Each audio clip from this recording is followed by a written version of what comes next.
Hello दोस्तों, नमस्कार। स्वागत है आप सभी का अपने इस यूट्यूब चैनल में। दोस्तों, आज के इस वीडियो में हम शुरू करने वाले हैं संख्या पद्धति चैप्टर को, जो कि 9th में एक इम्पोर्टेंट चैप्टर है। और अगर आपका 9th में एक अच्छी तरीके से बेस मजबूत हो जाता है तो आपको 10th में बहुत ज़्यादा आसानी रहती है।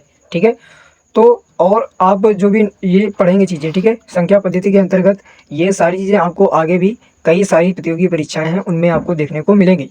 क्योंकि जब आपका यहाँ से बेसिक मजबूत हो जाएगा तो वहाँ पर आपको ज़्यादा मेहनत करने की आवश्यकता नहीं पड़ेगी और चीज़ें आसानी से आपको समझ में आएंगी। तो आज की इस वीडियो में हम शुरू करने वाले हैं संख्या पद्धति चैप्टर को। चलिए शुरू करते हैं। तो देखिए, यहाँ पर सबसे पहले हम पढ़ते हैं कि संख्या पद्धति।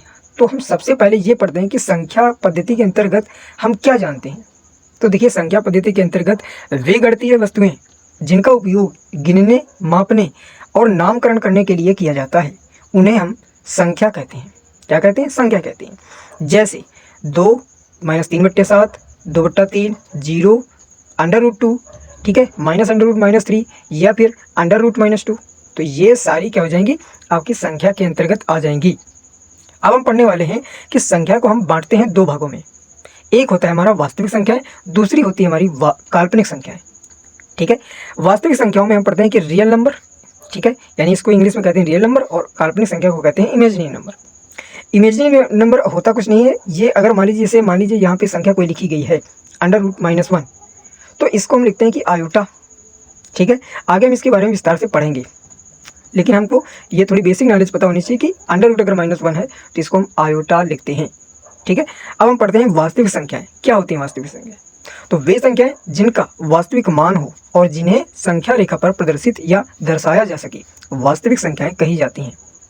ठीक है, अब हम पढ़ते हैं कि प्राकृत या प्राकृतिक संख्याएं क्या होती हैं। लेकिन आप उससे पहले ये भी जान लीजिए कि जो परिमेय और अपरिमेय संख्याओं का समुच्चय होता है वो भी वास्तविक के अंतर्गत आता है।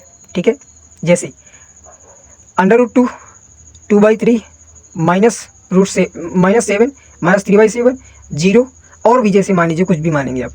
ठीक है, तो वो वास्तविक संख्या के अंतर्गत आएंगी। इसको हम कैसे डिनोट करते हैं? R से। किससे? R से हम इसको व्यक्त करते हैं। ठीक है, अब आगे हम पढ़ने वाले हैं कि प्राकृत या फिर प्राकृतिक संख्याएं क्या होती हैं।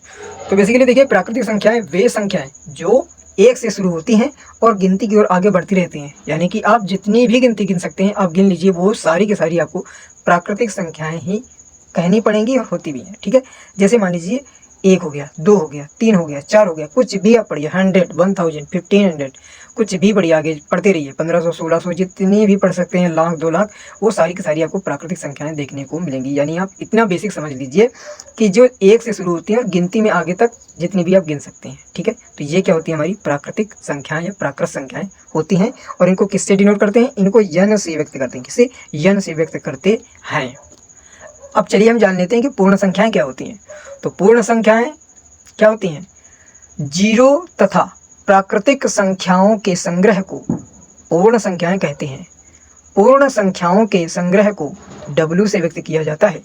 W से कैसे? मान लीजिए हमने ये तो पढ़ा कि 1 से लेकर के गिनती में आगे तक जो भी पढ़ते हैं आप, वो सारी की सारी आप किस में पढ़ते हैं? ये पढ़ते हैं प्राकृतिक संख्या में। अगर हम इसमें 0 को भी डिनोट कर लें, यानी 0 को भी शामिल कर लें, तो वो हमारा किस में चला जाएगा? वो हमारा पूर्ण संख्याओं में चला जाएगा। तो आप बोल सकते हैं कि पूर्ण संख्याओं में ही प्राकृतिक संख्याएं छिपी होती हैं। ठीक है, चलिए आगे बढ़ते हैं। अब हम पढ़ते हैं कि सम संख्याएं क्या होती हैं, इवन नंबर्स। ठीक है, तो 2 से पूरी जो विभाजित हो जाती है, यानी ऐसी संख्याएं जो 2 से कट जाए पूरी तरीके से, ठीक है, वे क्या होती हैं? सम संख्या कही जाती हैं।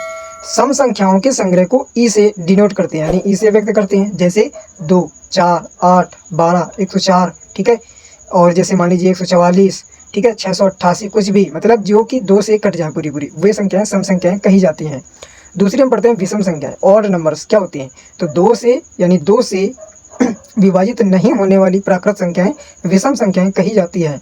विषम संख्याओं के संग्रह को क्या किससे भी डिनोट करते हैं? ओ से। ठीक है, ओ से उनको व्यक्त किया जाता है। जैसे 1, 3, 5, 17, 15, 27, 103, ठीक है, और जैसे 207, ठीक है, 1001, कुछ भी जो कि मतलब 2 से ना कटे। आगे हम पढ़ते हैं अभाज्य या फिर ऋण संख्याएं क्या होती हैं।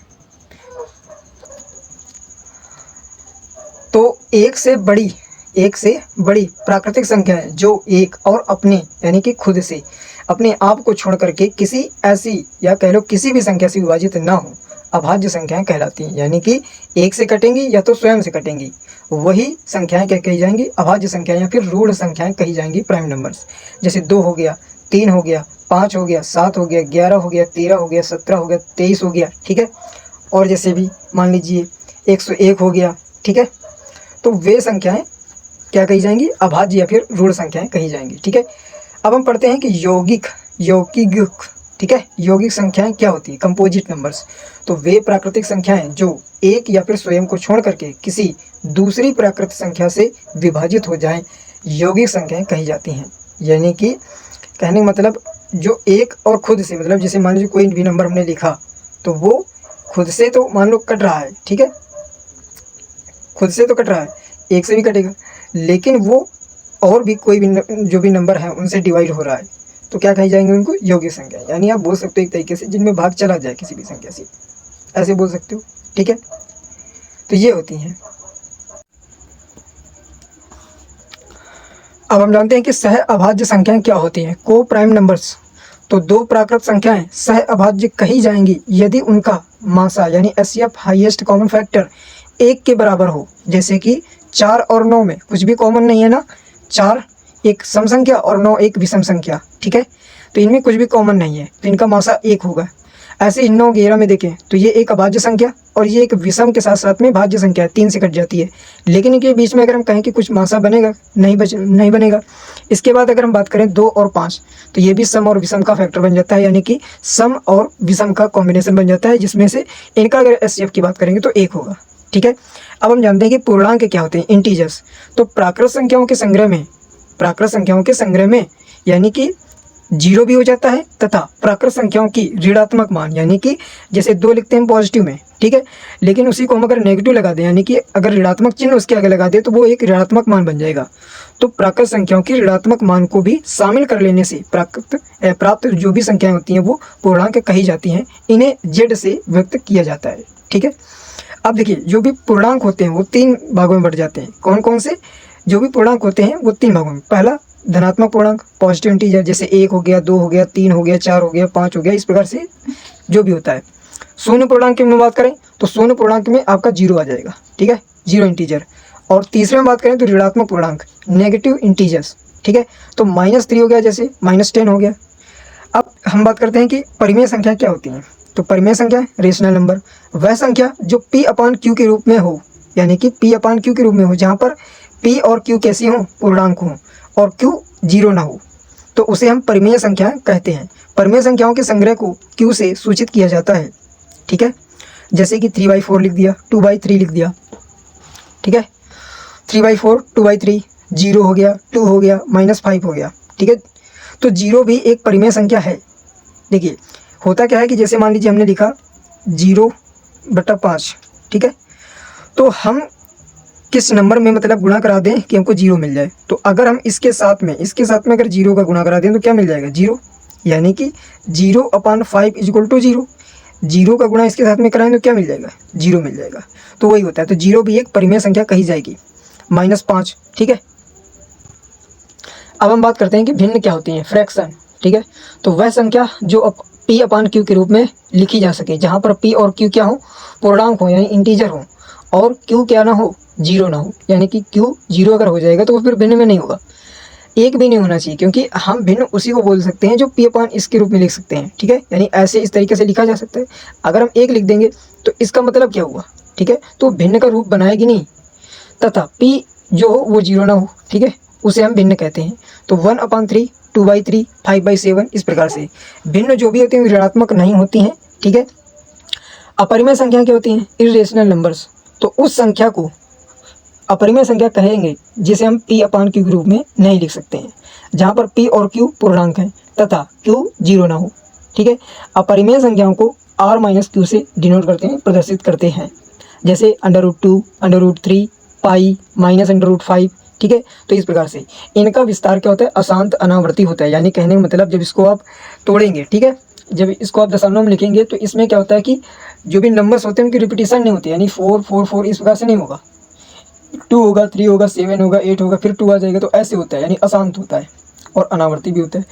समतुल्य परिमेय संख्या क्या होती है, इक्विवेलेंट रेशनल नंबर। तो यदि किसी परिमेय संख्या के अंश और हर में किसी शून्येतर, देखिए शून्येतर शब्द को याद रखिएगा, शून्येतर का मतलब होता है शून्य नहीं, किसी एक नंबर से, यानी कि शून्य के अतिरिक्त, ठीक है, उससे अगर हम गुणा कराएं तो जो मिलेगा, ठीक है, उसको हम क्या कहेंगे, एक परिमेय संख्या के समतुल्य कही जाएगी। जैसे 5/7, अब 5/7 में हमने 2 का ऊपर गुणा करा दिया, 2 का नीचे करा दिया, तो हमको मिल गया 10/14, और ये जो 10/14 है ये इसके समतुल्य है, यानी इसके बराबर है। ऐसे ही 2/5, इसमें हमने जैसे 4 का गुणा करा दिया ऊपर और 4 का गुणा करा दिया नीचे, यानी अंश और हर के साथ में 4 का गुणा, तो ये मिल गई हमको एक नई भिन्न 8/12, और जो 8/12 है ये इसके बराबर होगी, यानी 2/5 की, ठीक है।